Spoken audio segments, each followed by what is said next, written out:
We've received a few new books in the library.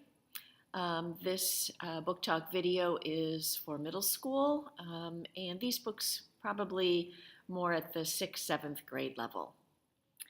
The first book is Game Changer by Tom Greenwald. Teddy Youngblood lies in a coma after collapsing at football practice. But was it an accident or something more sinister?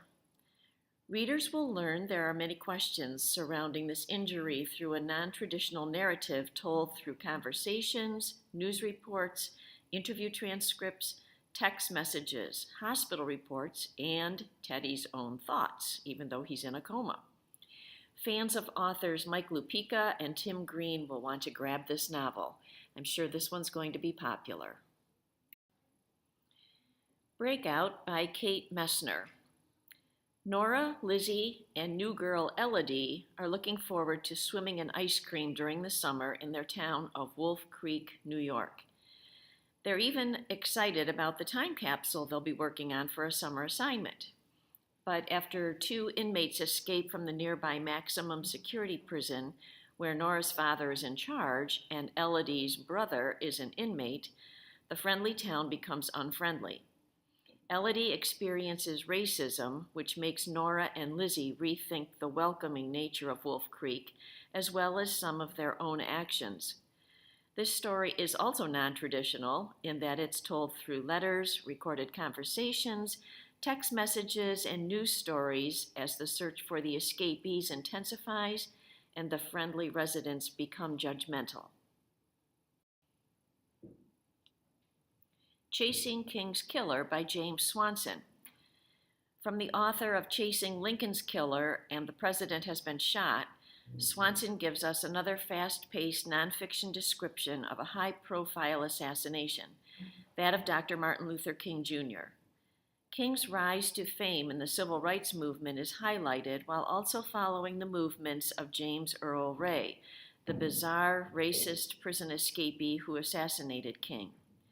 Action-packed, this nonfiction reads like the true crime drama that it is. Team Players by favorite Mike Lupica. Cassie is looking forward to leading her team to a championship during the All-Star softball season. But the arrival of a new teammate, Sarah, causes old friendships to break apart. Cassie tries to get her teammates to accept Sarah, who has Asperger's syndrome, but the other players are uncomfortable with Sarah's disability. At the same time, Cassie's friends on the guys' team, Jack, Teddy, and Gus, have their own issues with the removal of their overbearing coach. They are left to deal with his high-strung son, Sam, also a member of the team. Any sports or baseball or softball fans will want to check out this latest Mike Lupica novel. The Assassination of Brangwaine Spurge by M.T. Anderson and Eugene Yelchin. This book is up for several awards, and we'll have to see in January whether it wins any of them. Elfin historian and diplomat Brangwaine Spurge has been sent from Elfland to return a precious artifact to the neighboring Goblin Kingdom, but his secret mission is as a spy for the elves. He sends reports back while he sleeps. These are the illustrated portions of this novel, and I'll see if I can show you that much of the book involves illustrations. While waiting to deliver the artifact, Spurge develops a friendship with his goblin host, Werfel. Both think they are helping to rebuild a friendship between their nations, but instead they are unknowingly helping their nations prepare for war. Those who dare read this mix of spy thriller and fantasy might be surprised that the politics of these nations seem to mirror our own country's political climate of 2018. Kind of a fun book to read with the pictures for some of the chapters. Rebound by Kwame Alexander. This is a prequel to The Crossover.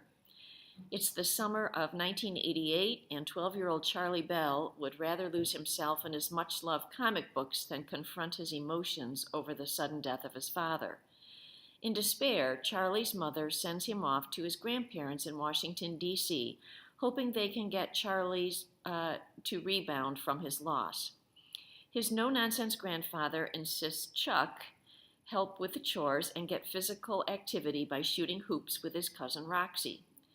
Not a natural basketball player, Roxy helps Chuck improve his skills so that he will eventually become a professional basketball player.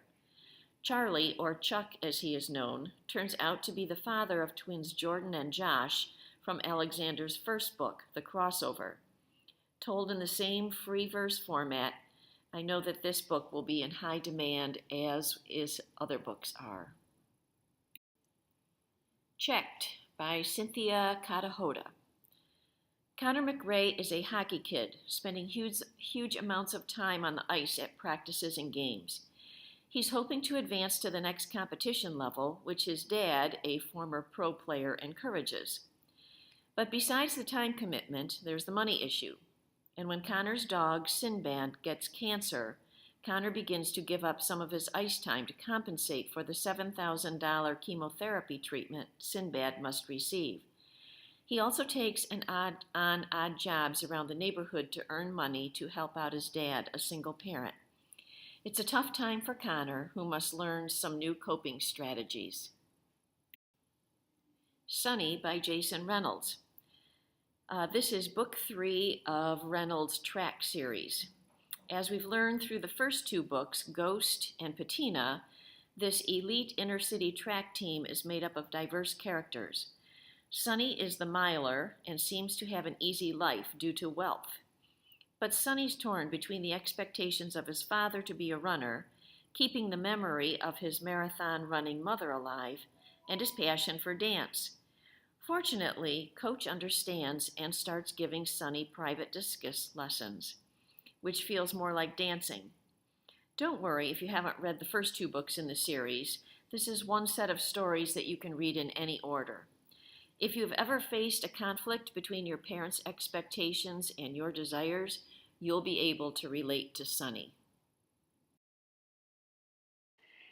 And finally, I was able to get 48 new teen novels donated from an organization called Never Count It Out.